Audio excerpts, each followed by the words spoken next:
ഇന്നത്തെ നമ്മുടെ റെസിപ്പി റെസ്റ്റോറൻറ്റുകളിൽ നിന്നൊക്കെ കിട്ടുന്ന പോലുള്ള ബ്രോസ്റ്റ് വീട്ടിൽ എങ്ങനെ ഉണ്ടാക്കാം എന്നാണ്.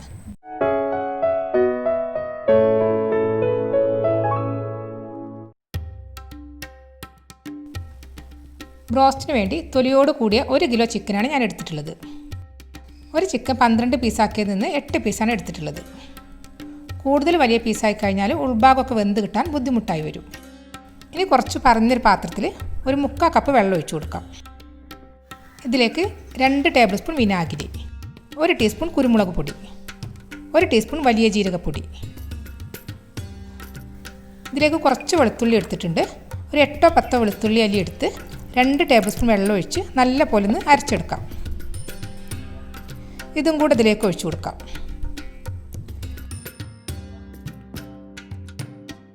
ഇനി 1 ടേബിൾ സ്പൂൺ ഉപ്പ്. ഇനി ഇതെല്ലാം കൂടി നല്ല പോലെ ഒന്ന് മിക്സ് ചെയ്തെടുക്കാം.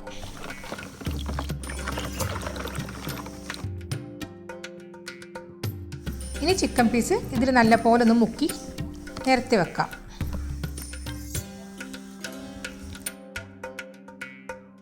ഇനി ഇത് 4 മണിക്കൂർ ഫ്രിഡ്ജിൽ വെക്കണം. അഥവാ നമുക്ക് സമയം കുറവാണെങ്കിൽ ഒരു ഫോർക്ക് കൊണ്ട് ചിക്കൻ നന്നായി കുത്തി കൊടുത്തതിന് ശേഷം വേണം ഇതുപോലെ വെള്ളത്തിലിട്ട് വെക്കാൻ.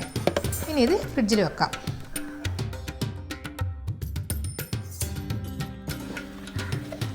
രണ്ട് മണിക്കൂർ കഴിയുമ്പോൾ കഷ്ണങ്ങളൊന്ന് തിരിച്ചിട്ട് കൊടുക്കണം.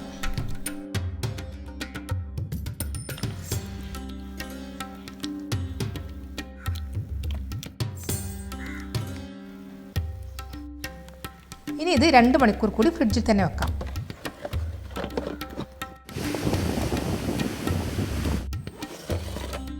ഇതിപ്പോൾ 4 മണിക്കൂർ കഴിഞ്ഞു. ഇനി ഇത് വെള്ളത്തിൽ നിന്ന് എടുത്ത് ഒരു 10 മിനിറ്റ് അരിപ്പ പാത്രത്തിൽ വെക്കാം.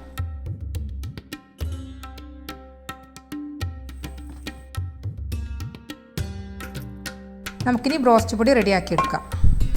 ഇതിനു വേണ്ടി 1 കപ്പ് മൈദ, 1/2 cup cornflour, 1 teaspoon garlic powder, 1/4 teaspoon മഞ്ഞൾപ്പൊടി, 1/4 ടീസ്പൂൺ കാശ്മീരി ചില്ലി പൗഡർ. ഇതിലേക്ക് 1 ടീസ്പൂൺ ഒറിഗാനോയും 3 ടേബിൾ സ്പൂൺ ഓട്സും പതുക്കെ ഒന്ന് ക്രഷ് ചെയ്തതും പിന്നെ 2 ടീസ്പൂൺ ഉപ്പും ചേർത്ത് നന്നായി മിക്സ് ചെയ്യണം. നിങ്ങളുടെ കയ്യിൽ ഒനിയൻ പൗഡർ ഉണ്ടെങ്കിൽ ഒരു 2 ടീസ്പൂൺ ഒനിയൻ പൗഡർ കൂടി ചേർത്ത് കൊടുക്കാം. ഇനി ചിക്കൻ പീസ് ഓരോന്നായി എടുത്ത് പൊടിയിലിട്ട് ചിക്കനിൽ പൊടി നല്ല പോലെ പിടിപ്പിച്ചെടുത്ത് പതുക്കെ ഒന്ന് കുടഞ്ഞ് മാറ്റി വെക്കാം.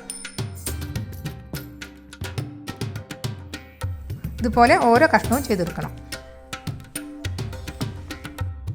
ഇനി ഇതൊരു 1/2 മണിക്കൂർ ഫ്രിഡ്ജിൽ വെക്കണം. അപ്പോൾ ഇതിന് മുകളിലുള്ള പൊടിയൊക്കെ നല്ല പോലെ ഉള്ളിലേക്ക് വലിഞ്ഞു കിട്ടും. ചിക്കൻ ഫ്രിഡ്ജിൽ വെച്ചിട്ട് ഇപ്പോൾ 1/2 മണിക്കൂറായി. നമുക്ക് ബ്രോസ്റ്റ് പൊരിക്കാനുള്ള എണ്ണ ചൂടാക്കിയെടുക്കാം. പൊരിക്കാൻ വേണ്ടി കുക്കറാണ് ഞാൻ എടുത്തിട്ടുള്ളത്. കുക്കറിൽ പൊരിച്ചെടുക്കുമ്പോഴാണ് കുറച്ചുകൂടെ നന്നായി കിട്ടുന്നത്. അതല്ലെങ്കിൽ ചൂട് കട്ടിയുള്ള പാത്രത്തിൽ വേണം പൊരിച്ചെടുക്കാൻ. ഇത് 5 ലിറ്ററിൻ്റെ കുക്കറാണ്. ചിക്കൻ നല്ലപോലെ മുങ്ങിക്കിടന്ന് വേവാൻ ആവശ്യമായിട്ടുള്ള ഓയിൽ ഒഴിച്ചു കൊടുക്കണം. സൺഫ്ലവർ ഓയിലാണ് ഞാൻ എടുത്തിട്ടുള്ളത്. ഇത് ഏകദേശം 1.5 ലിറ്റർ ഓയിലുണ്ട്. ഓയിൽ നല്ലപോലെ ചൂടായതിന് ശേഷം വേണം ചിക്കൻ ഇട്ട് കൊടുക്കാൻ. ചിക്കനിൽ പൊടിയൊക്കെ നല്ലപോലെ പറ്റി പിടിച്ചിട്ടുണ്ട്. ഇനി ഇത് ഒന്നുകൂടെ പൊടിയിലൊന്ന് മുക്കി ഒന്ന് കുടഞ്ഞ് എണ്ണയിലേക്ക് ഇട്ട് കൊടുക്കാം. തമ്മിൽ തട്ടാത്ത രീതിയിൽ വേണം ഓരോ കഷ്ണവും ഇട്ട് കൊടുക്കാൻ. ഇതിലിപ്പോൾ 4 പീസാണ് ഞാൻ ഇട്ട് കൊടുത്തത്. ഇനി കുക്കറിൻ്റെ വെയിറ്റ് എടുത്ത് മാറ്റി കുക്കർ അടച്ചു വെക്കാം. 3-4 മിനിറ്റ് ഹൈ ഫ്ലെയിമിലിട്ട് പിന്നെ മീഡിയം ഫ്ലെയിമിൽ വെച്ച് വേണം വേവിച്ചെടുക്കാൻ. കുക്കർ അടച്ചു വെച്ച് 10 മിനിറ്റ് കഴിഞ്ഞാൽ ചിക്കൻ ഒന്ന് മറിച്ചിട്ട് കൊടുക്കണം. ഇനി അടച്ചു വെച്ച് മീഡിയം ഫ്ലെയിമിൽ തന്നെ 10 മിനിറ്റ് കൂടി വേവിക്കണം. അങ്ങനെ മൊത്തം 20 മിനിറ്റാണ് നമ്മളിത് വേവിക്കുന്നത്. ഇതിപ്പോൾ പാകത്തിന് വെന്തിട്ടുണ്ട്. ഇതിന് കുക്കറിൽ നിന്ന് മാറ്റാം. ബാക്കി ചിക്കൻ ഇതുപോലെ പൊടിയിലൊന്ന് മുക്കി പൊരിച്ചെടുക്കാം.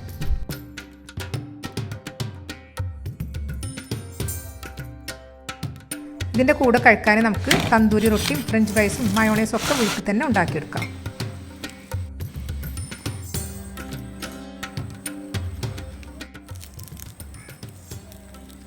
നല്ല കറക്റ്റ് വേവിൽ കിട്ടിയിട്ടുണ്ട്. പുറം ഭാഗം നല്ല ക്രിസ്പിയാണ്. അതുപോലെ ഉൾഭാഗമൊക്കെ നല്ല സോഫ്റ്റും ആയിട്ടുണ്ട്. എല്ലാവരും ഇതുപോലെ ഒന്ന് ഉണ്ടാക്കി നോക്കി അഭിപ്രായം പറയണേ. ഇഷ്ടമായാൽ ലൈക്കും ഷെയറും സബ്സ്ക്രൈബും ഒക്കെ മറക്കാതെ ചെയ്യണേ.